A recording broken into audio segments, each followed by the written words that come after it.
Kamusta mga ma'am, mga sir? Shield here, and today ay gawan lang natin ng quick video itong armrest ng Suzuki Espresso natin. Kasi recently meron nagtanong sa YouTube kung ano yung masasabi natin, and to be honest, tingin ko hindi siya para sa lahat. So, isi-share lang natin yung pros and cons nitong pagkakaroon ng armrest. Pero before yon, paikutan ko muna sa inyo kung ano yung itsura niya kapag naka-install. And by the way, 2 parts to. So meron siyang nasa baba, ito. Itong nasa baba is meron akong separate na video kung paano ko siya in-install. And another one is itong nakapatong sa kanya. Itong merong cup holders. Ito yung itsura niya sa driver seat. Front view, tapos sa passenger side.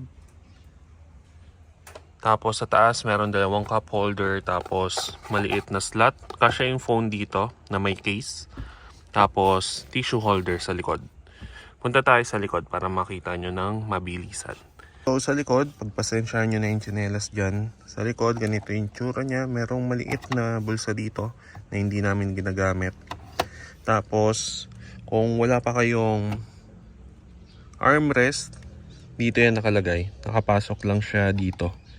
May abang na pwedeng lagayan, dun siya tinutusok. So walang kailangang butasin o idikit o anuman. Plug and play lang itong armrest na to.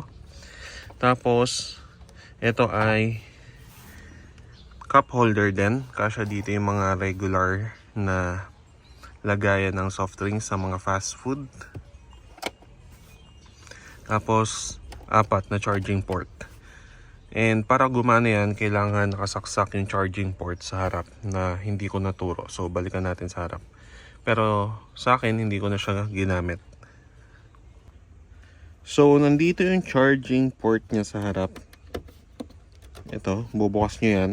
So kailangan nyo lang isaksak yung USB dito going sa power source niya, which is kung saan na kayo bahala dyan. Bahala na kayo mag-decide kung saan nyo ipa-power. Pero dun siya kinakabit. Then magkaka-power na yung the rest. 2 dito sa harap and 4 sa likod. Pero yun nga, personally, hindi ko siya ginamit. So before tayo pumunta sa pros and cons, no, tatanggalin ko muna to. Itong nakapatong sa kanya para makita nyo yung armrest mismo. Kasi baka dun pa lang ma-decide nyo na kung para sa inyo to or hindi. Okay, so natanggal ko na and ito yung top view niya. Itong lagayan ng baso or tumbler, kasya nga dyan yung mga sa fast food, walang problem. Yung mga baso nila kahit yung large, kasya dyan. And meron tayo dito ng tumbler na 32 ounce. And kasya din dyan. And pero hindi siya ginagamit para dyan. Pero pinakita ko lang na kasya para aware kayo sa size. And may makikita kayo dito na parang ganito. Nabasag lang yung sa kabila na side, kaya siya ganyan, hindi na gumagana. Pero wala namang problem. Ito, may spring siya, kaya okay pa din. Ayan. So dito may makikita naman kayo na white na part. Huwag nyo na lang pansinin kasi minity band ko lang yan. Kasi nabasag na to. Itong part na to, nung nagpark ako one time, tapos yung sa side ng driver side ay nakadikit sa poste kasi sobrang sikip ng parking. Dito ako dumaan sa passenger side and sumabit yung paa ko dito kaya naputol. Kaya wag nyo napansinin yan. Tapos itong armrest, pag inangat nyo, meron siyang malalim na ganito. Ito yung free na USB kung plano nyo siyang ikabit. Pero for me, maikli siya kung gusto nyo siyang itago. Abot naman siya kung idediretso nyo, pero kung gusto nyo itago sa ilalim yung wire, bitin siya.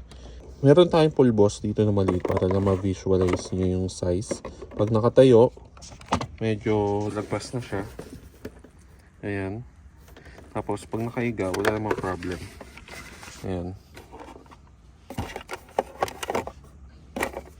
Then, ito, sa armrest, kung makikita nyo, meron pa siyang isa. Ayan. Hindi ko na lang siya mabuka ng todo kasi dumikit din siya ng mighty band. Pero ito, nasasara yan ng lapat dito. So, nabubuksan din yan. Pero maliit lang space niyan. Siguro kasya dyan is isang phone lang na nakahiga. Pag dalawa na phone na patong, hindi na siya kasya. Then, yung armrest na mismo. So, yung armrest, meron siyang 2 levels. Ito yung mataas na level niya, tapos pwede siyang ibaba. Ayan. Pero pakita ko sa inyo kung ano yung itsura niya. Yung sa armrest, kapag nakababa siya, personally, hindi ko siya ginagamit. Kasi mababa siya para sa akin. Kung makikita nyo, ayan yung baksak ng balikat ko. So, hindi maganda yung posture. Kapag inangat naman natin, so sa pagnangat, pipindutin nyo lang ito. Ayan. Para umangat siya. Kapag ganito naman, mas okay yung posture natin. Ayan. Mas level yung balikat ko, pero mas mababa pa rin ng konti kung i-compare nyo sa left side. Pero mas okay. Pros lang dyan is may patungan kayo ng kamay. So, in terms of handbrake, kaya pa rin naman. Ito yung itsura ng kamay ko kapag nakahawak sa handbrake. Medyo hassle siya kasi, ayan, tumatama siya sa part na to. Kaya nakaganyan yung kamay. Pero for me, okay lang. Sa iba, hassle na yung part na yan. So, pass sila. So, depende na sa inyo.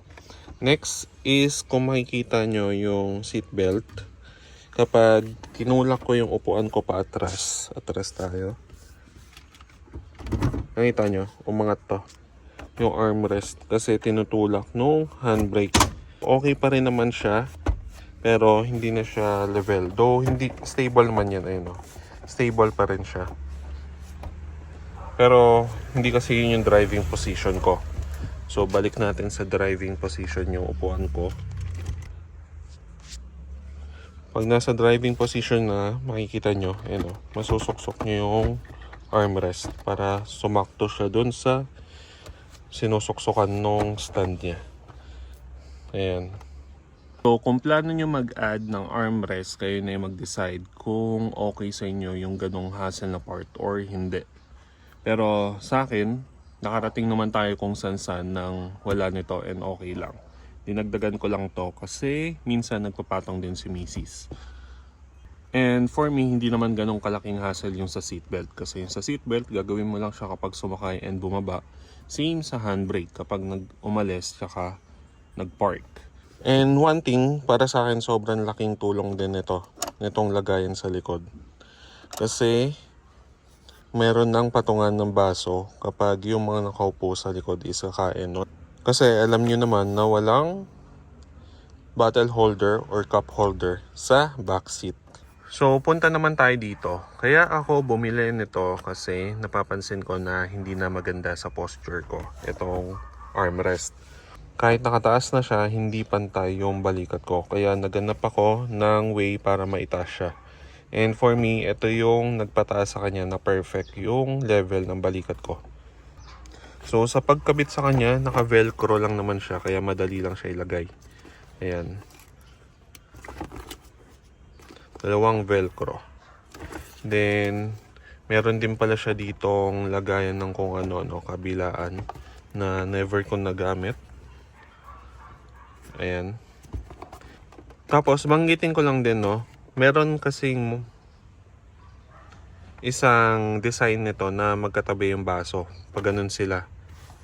And yun yung una kong binili, which is hindi maganda sa Suzuki Espresso kasi medyo makipot tong part na to.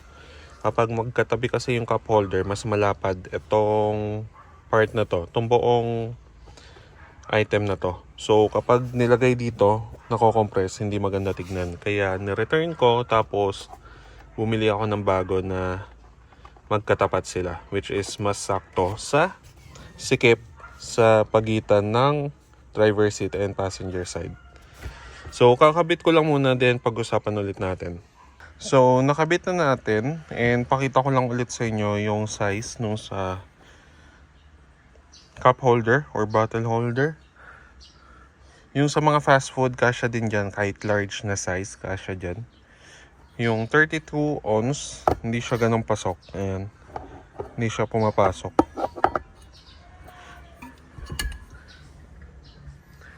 Yung cup sa Starbucks, mas pasok siya.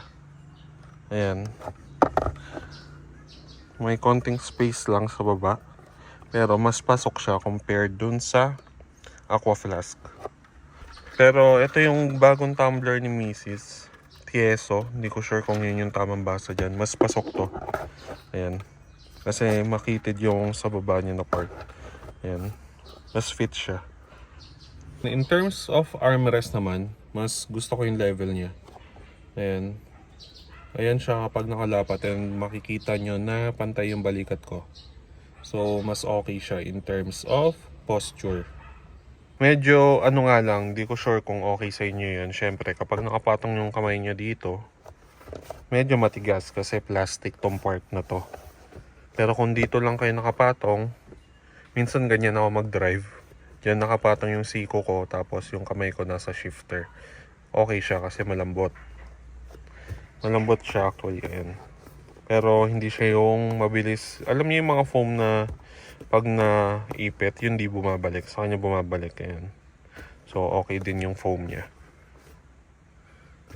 Then, balik tayo sa handbrake. Sa handbrake, kapag mag-handbrake, mas mahirap ng konti compared nung wala nito.